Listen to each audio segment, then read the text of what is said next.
Good friends, hi, Doc South with you. And Sandy's now basically back into flea market groove. Into the flea market groove rather, and doing. You can just tell by looking at her, she's a whole lot happier. Her and her motley crew up at the market are and at the Slatington Antique Center up in Slatington, PA. Behind, just below, downstream from Lehigh Gorge, I believe it is. They, she's starting to tell me about some of the conversations. Yeah, they were. She said one conversation went on for a while. Again, they kind of put their tables in a in a fortification. Yes, at the market, and one keeps an eye out for the other. You know, that kind of thing, and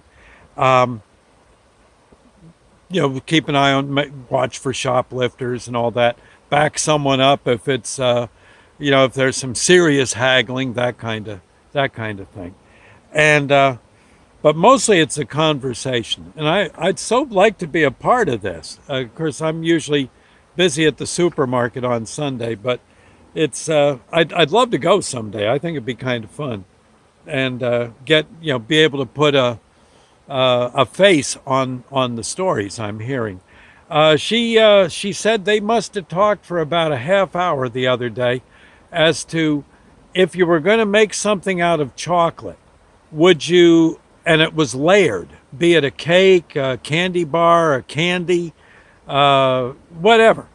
I mean, like a chocolate in a box of chocolates. Yeah, that kind. Yeah, they would it be milk chocolate on top, dark chocolate in the middle, and white chocolate on the bottom, or vice versa, or any, or yeah. How would you do it? Would it be vertical? Would it be horizontal, diagonal? Would it be white in the middle, black chocolate on the top, and dark chocolate as the body for a bonbon? You get the idea. They evidently that took up, from what I understand, at least a half hour of serious debate. Then let's see. Then they had to do, I guess, about 15 minutes of whining and moaning as to all the people haggling them to death. Kind of dickering down the price. Yeah. Oh, and then also all the trouble they went through here and there, of course, which I think they enjoy doing. I know they do. I always enjoyed it. The search for the antiques and treasures they find. Getting them out of barns and garage sales and other people, buying them off of other dealers, that kind of, yeah. That's one of the mainstays of the conversation, and a lot of fun. I think they were just happy to get back together. They again, it'd be like shipmates. Maybe your ship was in for repairs and you were based on land, in the Navy, doing dumb stuff at a desk when you should be out at sea. Yeah, and that's what all this pandemic stuff has been to the flea market crew. I know Sandy said there was one friend of hers come by, and I guess, I don't know if he's a customer or if he's one of the fellow vendors, but he showed up on the scene. And he's got a T-shirt, like I think I have one with a basset hound on it. I think I do somewhere. And but he had one with a Dachshund. Yeah, a Dachshund. They're known as wiener dogs. Well, she hollers out to him. Of course, first thing she says, first she sees him coming down the path. She waits her chance down the aisle.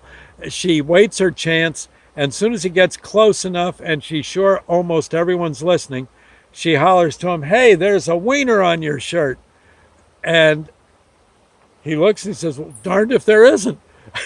and of course, the crowd was, those in the aisles and those behind the tables just pretty much lost it. He says, "Yeah, I guess I do got a wiener on my shirt." And like that. Just good, clean fun. What else? She got into a good conversation with one of the older dealers, a guy who I think is Scandinavian and very much into physical fitness, but he's in his high 70s, maybe early 80s. Okay. And he says They were talking about hiking and how much they enjoy getting lost in the woods. Sandy will, she'll do that. She'll just head off into the woods and figure out her way back. And evidently, this guy digs that kind of thing too. And they were different techniques about how to get back to your darn car. Yeah, or do you even want to get back to your darn car? That kind of stuff. Oh, I'll tell you, just great. And again, then a whole lot more whining and moaning. You name it, they got to whine and moan about it. But the wiener on your shirt was, I guess, the crowd pleaser. This particular flea market day, just a few days ago, and just the joy of it. I think they were just joyous in that they were all back together, and I can see where that could happen. Huh? Neat. Anyway, I guess I got to make this a Lord's Prayer moment for again with the aim. Maybe the Almighty will quell the dickering, or at least keep it to a bare minimum, an affordable minimum. Okay, yeah. Our Father who art in heaven, hallowed be thy name. Thy kingdom come. Thy will be done on earth as it is in heaven. Give us this day our daily bread, and forgive us our trespasses, as we forgive those who trespass against us. Lead us not into temptation, but deliver us from evil. For thine is the kingdom, the power, and the glory forever. So be it. I'll bet you God now and then just likes to put on his coveralls, maybe a straw hat, and I don't know, cause a whole bunch of jelly to form, on a table. And I'll bet he likes to just go down and sell it. And people don't even realize it. They're dickering with God. I'll give you $1 for this jelly. What? You're asking $3? Yeah, I just bet you. I'll just bet you. That or he gets some nice antiques, some really old stuff. Yeah, from other planets that he's put together. Oh, yeah. Anyway, I thought you'd like that. We'll see you later, friends. Thank you, and God bless. And get out to a flea market, for crying out loud. Enjoy yourself. Okay? We'll see you. Bye now.